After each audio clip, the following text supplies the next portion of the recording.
Chapter 1 All I Can Make Are Anime Cards. It was a scorching summer day in Nova Eden, deep within the residential sector of Harmony Hills. Russell blinked awake, dazed and disoriented. The TV in the corner was still on, droning out a news report in a crisp, mechanical voice. Master-ranked card maker, Yama, real name Byron White, has officially arrived in Nova Eden. Local authorities extend a formal welcome. White is widely regarded as the foremost expert in the Netherborn archetype. His arrival is tied to the recent instability of the offshore rift zone, codename Devil's Nest. Sources suspect the Hollowed Tongues cult may be behind the latest wave of activity. Citizens are urged to report unusual behavior immediately. The broadcast hit Russell like static through a frayed wire. Then, memories struck like a freight train. "Did I transmigrate?" he muttered, gripping the bed frame. In his old life, Russell had been a burnout anime fan and unemployed illustrator. After months of joblessness, crushed by the AI art boom, he drowned himself in cheap liquor, only to choke to death on his own vomit. What a pathetic way to die. Oh no, my hard drive. I didn't wipe my reference folders. His face turned pale as he tried not to imagine what his friends or family might discover. Not his problem anymore. Because now, his mind was filled with someone else's life. A different world. This one was called Blue Star. It looked like Earth on the surface, but here, power came from a single elite profession, card making. At first, history had followed familiar lines, until the event known as Riftfall. Cracks tore across the sky and land, linking the world to hostile dimensions teeming with monsters. In the chaos, a lone borderland warrior named Colin Stroud vanished into one of the rifts. Everyone assumed he was dead. He returned blood-soaked and victorious, clutching the world's first ever card. Just like that, everything changed. The crumbling old dominion suddenly had an edge. Over 6 centuries, card-making became the dominant system of power, transforming the Dominion into the world's superpower. The royal family was now ceremonial. Real authority lay with the council, and card makers were its elite caste. Russell scratched his head. Okay, I get it. This world runs on cards and plot twists. In this new life, he'd inherited the body of a teenager, same name, Russell, preparing to become a card maker. But that Russell had pulled one too many all-nighters and dropped dead from exhaustion. And now, Russell had a second shot, and a system built around something he actually loved. Please let this be a protagonist-type setup. He grabbed the dusty Mythic Lore Compendium, revised edition 4.8. His heart leapt, until he flipped through the pages. Wait. I don't know any of this crap. He could name a few gods and monsters, but crafting myth-grade cards required insane detail and lore accuracy. He had none of that. So much for being a legendary cardsmith. He tossed the book aside and reached for another. Narrative Building for System-Based Card Makers, by Redmaner. One line stood out. If your concept is consistent and your logic solid, fictional constructs can manifest as real cards. Russell froze. Wait, does that mean anime counts? His eyes lit up. He might not know ancient mythologies, but anime. He lived that stuff. Hundreds of series. Thousands of characters. Worlds, arcs, power systems, all burned into his brain. Maybe this wasn't a setback. Maybe it was a shortcut. He kept reading about card crafting. Mental strength, material components, narrative logic, visual design. Of the 4, mental strength was the only one he didn't have to worry about. Maybe due to transmigration, his mental strength already registered at Black Iron rank, the baseline for novice card makers. Still, the process was brutal. Card making demanded creativity, discipline, and costly resources. But if you succeeded, you lived like royalty. He took a deep breath. Time to face this new life's mess. Loan debt, fantastic. According to the original Russell's memories, his parents had died during a rift invasion. All they'd left behind was this old house and barely enough money to survive high school. To fund his training, Russell had taken a desperate gamble. He borrowed 100,000 credits from a debt corporation. If he didn't pay it back within a month, the house would be seized. High-stakes tutorial level. Perfect. But there was a silver lining. Becoming a certified card maker would earn him a 150,000 credit scholarship from Nova Eden First Academy. Enough to wipe out his debt and cover his future. But if he failed, I'll be homeless before midterms. The clock was ticking. Russell booted up his battered old PC and logged into the Cardmaker Association Material Exchange, an online shop tied to one's rank. As a Black Iron novice, his access was restricted to entry-level materials. Creatures. Rookie Pirate, white. Elite Swordsman, blue. Snake-faced Wraith, green. Corpse Hound, green.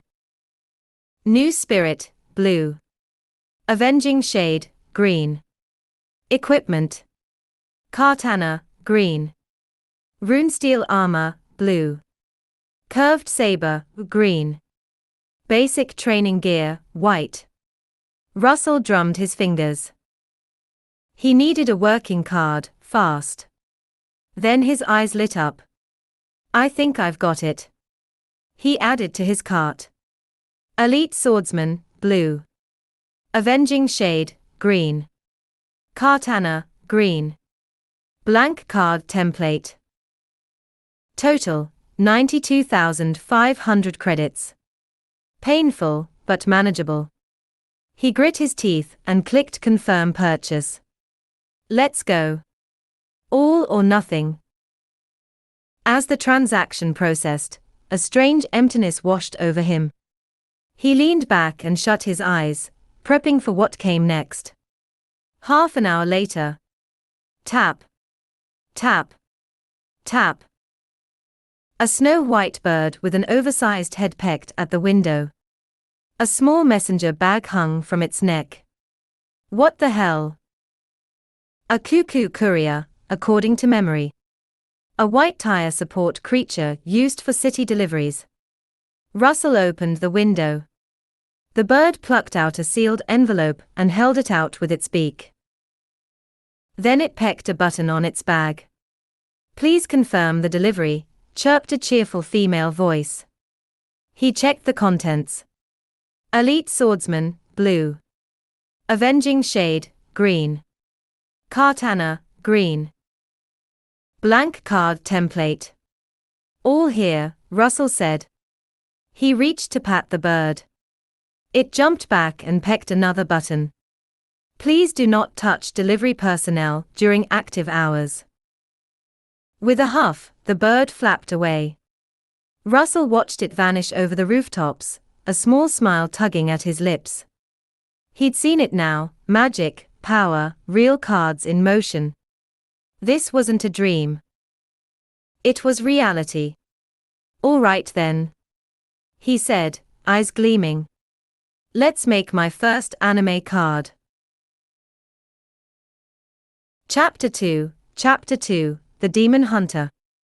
Russell cleared off his desk and carefully laid out the 3 material cards and the blank template.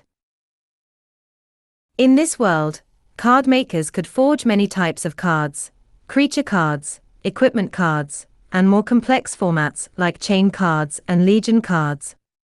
But for Russell, those were distant dreams. Today, he had a single goal: create his first creature card. He closed his eyes and summoned the image from deep within his memory. It has to be you. Gripping the school-issued sketch stylus, he began outlining the figure on the blank card: sharp black hair, a calm, unwavering gaze, and a strange reddish mark across the forehead. When he finally stopped, Russell exhaled deeply. The drawing had drained more mental energy than expected. But this was just the beginning. He stacked the material cards beneath the template and slowly poured his mental force into the stack. In an instant, the world vanished. He floated alone in a quiet, starlit void. Then a prompt echoed in the darkness. Begin writing your story. Russell focused, and the tale flowed through his mind, clear as crystal. Yoriichi Tsugikuni, born during Japan's Warring States era. Twin brother to Michikatsu Tsugikuni. Feared by his father for a mysterious birthmark, yet adored by his brother. By age 7, his swordsmanship surpassed all others, and he was named heir. But unwilling to steal his brother's destiny, Yoriichi vanished. He lived peacefully with a kind woman, Yuta, whom he married. While helping an old man, he returned home too late. Yuta and their unborn child had been slaughtered by a demon. He sat beside their bodies for 10 silent days. Afterward, he joined the Demon Slayer Corps. He created the original breathing styles, the foundation of all modern swordsmanship. He nearly killed Muzan, the first demon, forcing him to flee in terror. He spared Tamayo, a servant of Muzan who showed remorse. Later, his brother Michikatsu defected and became the demon Kokushibo. For this and other reasons, Yoriichi was exiled from the Corps. He passed on the legacy of sun breathing to a friend's family. At age 80, Yoriichi fought his demon brother one final time, delivering a mortal blow, but dying before he could finish him. A pulse of silent energy followed. The story had been accepted. Russell opened his eyes. For a moment, shadowy shapes flickered across his vision, twisted demonic forms whispering through the veil. Then a figure appeared, stepping between him and the dark. A calm swordsman with flowing black hair, crimson eyes, and a glowing katana. Demon Hunter Yoriichi Tsugikuni. Rank: Black Iron. Rarity: Purple. Type: Creature card. Abilities: Crimson Blade channels focus into the sword's edge, devastating against demonic and shadow-type enemies, greatly reducing their regeneration. Sun breathing temporarily enhances body functions to surpass human limits. Transparent world perceives internal movements, muscle shifts, breathing rhythms, and blood flow, for near-perfect reaction speed. Trait: Mark of the Slayer. When activated, all physical stats increase dramatically. Profile: A peerless swordsman forged in loss, wielding the sun itself to destroy evil. Synergy: Deploying alongside Kokushibo, Michikatsu Tsugikuni, activates special ability, Bloodbound Legacy. Russell stared at the card, awestruck. I actually did it. He had forged a purple tier card on his first attempt. He understood it wasn't just skill, the narrative alignment, material synergy, and perhaps a dash of transmigration luck had all played a role. But that didn't matter. This card was real. Russell touched the card to his forehead and infused it with mental energy. The card shimmered and dissolved into light, embedding itself into his consciousness. Mentally, he reached for it, and the figure answered. A swordsman in red and black robes stood in his mind's cape, katana at rest. Silent. Watchful. Unbreakable. Yoriichi Tsugikuni. Russell picked up his phone and sent a message to his advisor.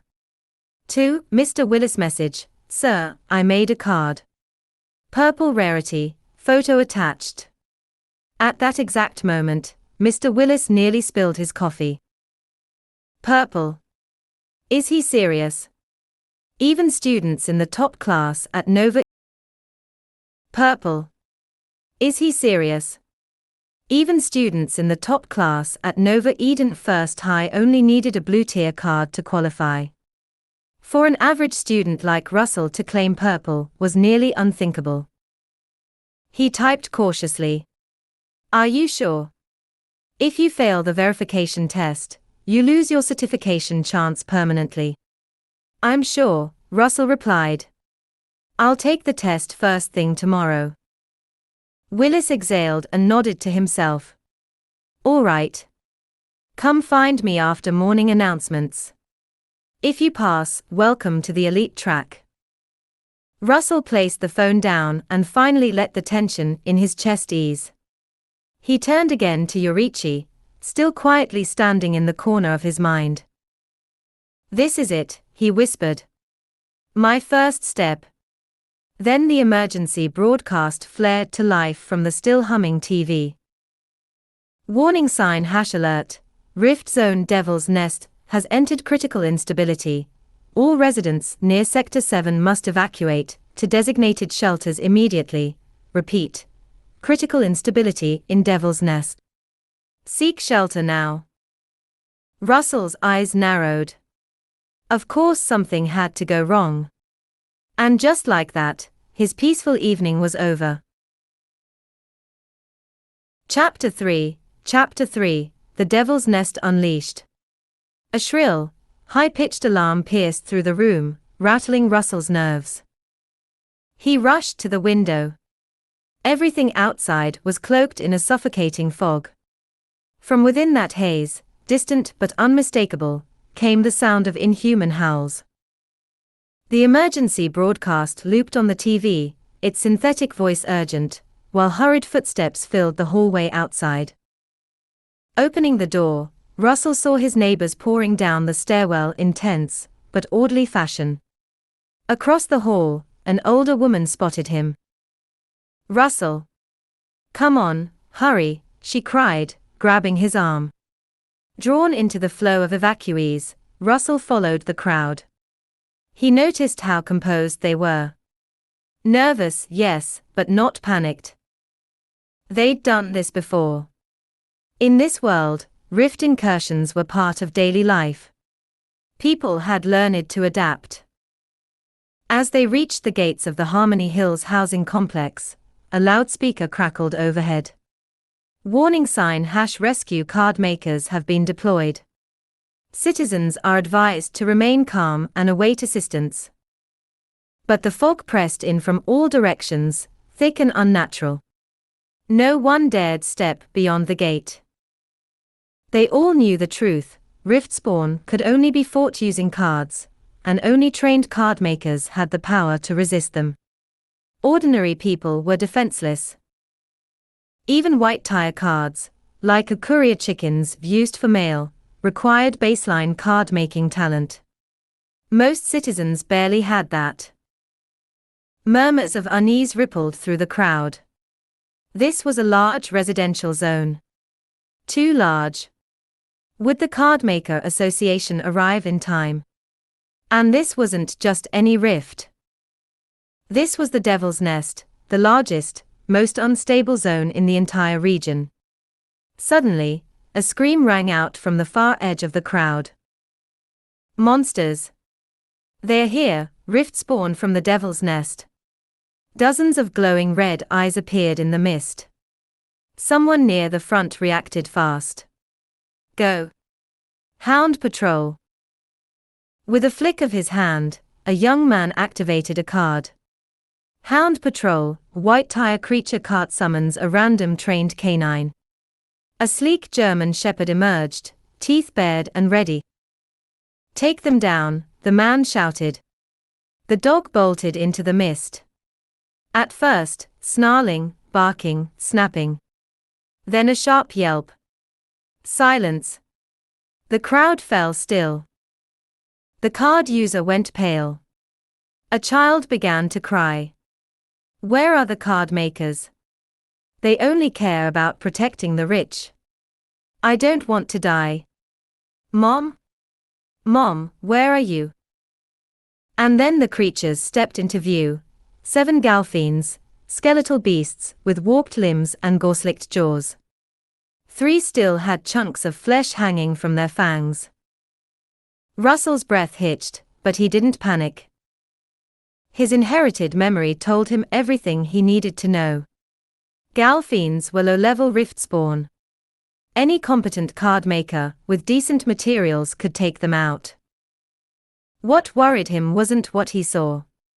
It was what might come next. The Flesh Lord, for example, one of the infamous horrors lurking deep within the Devil's Nest. But still, he couldn't just stand by. Something in him, whether carried from his old life or born anew, refused to let innocent people die. He stepped forward. But a familiar hand gripped his arm. "Don't," warned Aunt May, her voice trembling. "Russell, don't be reckless." He gave her a calm smile. "It's okay, Aunt May. I'm a card maker now." She blinked. "You? But..." Before she could finish, he gently slipped free. He walked toward the front. People stared. "Who's that? Is he crazy? Get back here before you get yourself killed." But Russell didn't stop. The galfiends hissed and snarled, pacing like wolves just beyond reach. He touched his forehead. A violet glow surged outward. And suddenly, he wasn't alone. Yoriichi Shigekuni stepped into the fog beside him, blade sheathed at his hip. The crowd gasped. A card maker. He summoned a real combat unit. "We're saved." "But he's just a kid." Russell blocked out the noise. He looked to Yoriichi and said quietly, "Go. You know what to do." The swordsman gave a single nod, and drew his blade. The moment it cleared its sheath, the air shimmered with heat. Then he vanished. One galfiend dropped, its head sailing clean off its shoulders. The others lunged, shrieking. Yoriichi bent his knees, sword glowing with radiant energy. He spun once, his blade arcing like the sun. A perfect circular slash. All 6 remaining monsters were bisected in one fluid motion. Silence. Then came the cheers. Russell stared, stunned. He'd known purple tier cards were powerful, but this. According to Card Maker Association benchmarks, even a blue tier combat unit could handle only 5 galfiends at best. Yoriichi had taken out 7. Instantly. Russell moved forward and swept his mental force across the fallen rift spawn. 7 cards shimmered into his palm. Galfiend, the green tier summoning material times 7 estimated market value, 20,000 credits each. He'd just made over 140,000 credits in less than a minute. No wonder card makers were considered the elite. But before he could savor it, Yoriichi raised his blade again, and stepped in front of him protectively. Something else was coming. From deep within the mist, a massive silhouette emerged. Russell tensed. This thing was big, far bigger than a galfiend. Could Yoriichi handle it? Then, a lazy voice drifted through the haze. "Apologies. Ran into a gluttonous behemoth on the way. Took longer than expected. I'm not late, am I?" The fog parted. A 2-story tall silver wolf padded into view, glowing eyes sweeping across the street. Its fur shimmered with raw power, muscles rippling beneath its frame. The wolf locked eyes with Russell. "Whoa. Did you solo all those gals?" it said, grinning with sharp white teeth. "Not bad, kid." Russell blinked. "You talk." "Not me," the voice came from right beside him now. Russell turned, and nearly jumped out of his skin.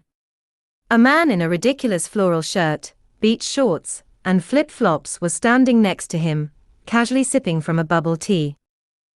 Yo. Name's Zephyr, the man said with a wink. Senior at Westbridge University. Card Maker Division. The silver wolf strutted over and let him scratch behind its ear. Easy, Moonfang. Don't scare the newbie. Russell stared at the wolf, then back at Zephyr. Maybe the situation wasn't under control yet. But at least now, he wasn't facing it alone.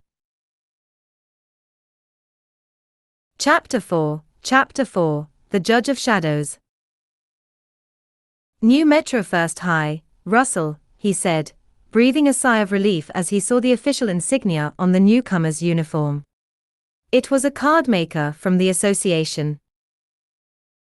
The newly arrived card maker, a young man named Zephyr Flynn, looked at the corpses of the zombies scattered on the ground, his eyes wide with amazement. All 7 had been killed with a single, clean blow. It was obvious that Russell's card was far more powerful than a standard blue-quality creation. The quality of your card is more than just blue, isn't it? Zephyr asked, his voice filled with curiosity. Russell nodded. It's purple. But then his own worries surfaced. My card. I just made it today. I haven't had time to register it with the Card Makers Association. Will I be in trouble? As an uncertified, wild card maker, he was technically not allowed to use cards above blue quality in public. He was worried he'd be held accountable by the association. Zephyr was stunned. He had assumed the young man before him was a prospective college student, maybe a recent graduate of an elite high school. For a university student, making a purple quality, iron-level card, after years of study wouldn't be completely unheard of. But he hadn't expected Russell to be a complete novice, one who had just made his very first card. It's okay, Zephyr said with a reassuring smile. I'll report the situation here to the association exactly as it happened. But you're very talented, kid. I hope to see you at New Metro University next year. Although he was surprised, as a student of the university's prestigious card-making department, Zephyr had seen his fair share of geniuses. He clapped Russell on the shoulder. Don't worry, Russell. If anything, I think the association will reward you for your actions today. After all, if it weren't for you, the residents here would have probably. He trailed off, shaking his head. After receiving the order from the association, he had ridden his mount, Luna, at full speed towards the Happy Home complex. But on the way, he had encountered a silver-level gluttony beast, a delay that had cost him precious time. If Russell hadn't been here, the consequences would have been disastrous. The association wouldn't hold him responsible for the delay, of course. No one could predict what monsters they would encounter in the fog. Putting his thoughts aside, Zephyr put on a nonchalant smile and raised his voice. All right, residents of Happy Home, I will now escort you all to the shelter in the Evergrove district. Before he could finish his sentence, a sudden, violent fluctuation of power rippled through the sky, causing everyone present to look up in awe. A colossal, divine figure had appeared high above the city of New Metro. It stared towards the direction of the Demon's Nest secret realm, its eyes devoid of joy or sorrow. A majestic voice boomed across the heavens, a voice that seemed to be the very judgment of the world itself. Spirit Begging Society. This time, you have crossed the line. As the words fell, the huge figure simply exhaled. A single, light breath. It washed over the city like a divine wind, and the thick, unnatural fog that had blanketed New Metro was blown away in an instant. At the same time, every monster that had been rampaging within the fog dissolved into black and grey smoke, vanishing without a trace. Russell stared blankly at the scene in the sky, his mind struggling to comprehend what he had just witnessed. Can a card maker be this powerful? With just one breath, the crisis that had paralyzed the entire city was resolved. He couldn't help but ask Zephyr, who stood beside him, equally awestruck. "Zephyr, which card maker is that?" Zephyr looked up at the sky, his expression one of deep reverence. He slowly uttered the name, each word heavy with meaning. "That is the master card maker. Blake Whitmore. His core card is Bao Jing, Judge of the Fifth Court." Yang Luo. It was only in this moment that Russell truly understood what that title represented. Just then, a hoarse, piercing laugh echoed throughout the now clear skies of New Metro. "Blake Whitmore. Blake Whitmore. You can protect them for a moment, but can you protect them for a lifetime?" The divine figure was silent for a long time before it spoke again. "As long as I, Blake Whitmore, still draw breath, this coastline will never be lost. What's more, with young Eve in the Federation, would you truly dare to tear our worlds apart?" The hoarse voice, sounding as if it were being strangled, just sneered. "I'm afraid young Eve St. Clair won't be able to hold on for many more years. Time is on our side. We can wait and see." As the conversation ended, the huge figure of Bao Jing, Judge of the Fifth Court, slowly dissipated in the sky. Russell's eye twitched. The Spirit Begging Society wasn't all-powerful, but their threats were persistent and unnerving. Seeing that the situation had finally stabilized, Zephyr turned and clapped his hands to get the residents' attention again. "All right, everyone, you saw it for yourselves. Master Blake Whitmore has thwarted the conspiracy of the Spirit Begging Society. You can all return to your homes now." As the residents began to disperse, he turned back to Russell. "Russell, today seems like the perfect day for it. Do you want to come back to the association with me now to get registered?" Russell thought about it. Even if he didn't go today, his homeroom teacher would surely make him go tomorrow. "All right," he nodded. "Then I'll have to trouble you, Zephyr." Seeing him agree, Zephyr materialized 2 sets of saddles from a card. It was worth noting that while a card maker could only possess one of any given creature card, there was no upper limit to the number of prop cards they could own. His mount, Luna, crouched down beside them at the right time. "Come on," Zephyr said, tossing a saddle to Russell and hopping onto Luna's back. "Riding Luna back will be faster." Russell followed suit, swinging himself onto the creature's back. As they took off, feeling the wind whistle past his ears, he asked curiously, "Zephyr, are mounts like this allowed on the roads?" Zephyr, scrolling through messages on his phone in the association's group chat, replied casually, "Oh, yeah. As long as a rideable creature card is registered with the association, it can be used on public roads. Same goes for vehicle-type prop cards." Russell nodded thoughtfully. "Do humanoid cards count as rideable creatures?" Question mark. Zephyr put down his phone and looked at Russell, completely blank-faced. "I was kidding." But Zephyr seemed to have recalled something. "Actually, I think it's okay. I remember hearing about a female card maker at Capital University who likes to ride around on a muscular man card." Ah? Now it was Russell's turn to be confused.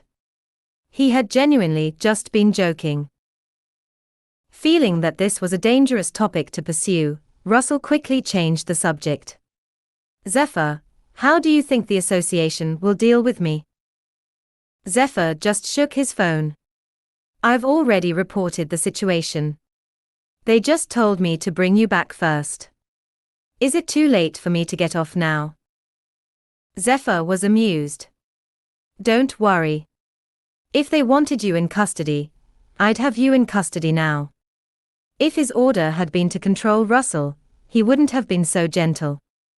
The Card Makers Association had zero tolerance for illegal card makers, People like the members of the Spirit Begging Society, who dreamed of doing something big to open the eyes of the world. As they were talking, they arrived at the Evergrove District branch of the Cardmakers Association. A middle-aged man had been waiting at the door for a long time. When he saw Zephyr, his eyes lit up. Then he looked at Russell. "You must be Russell. Zephyr told me all about you." The man stepped forward and shook Russell's hand warmly. "The Evergrove District Cardmakers Association thanks you for your help, Mr. Russell." Russell was somewhat confused by the association's effusive attitude, but he wasn't the naive 18-year-old he had been just a short time ago. He understood immediately what was happening. They were planning to set him up as a role model. End of this chapter.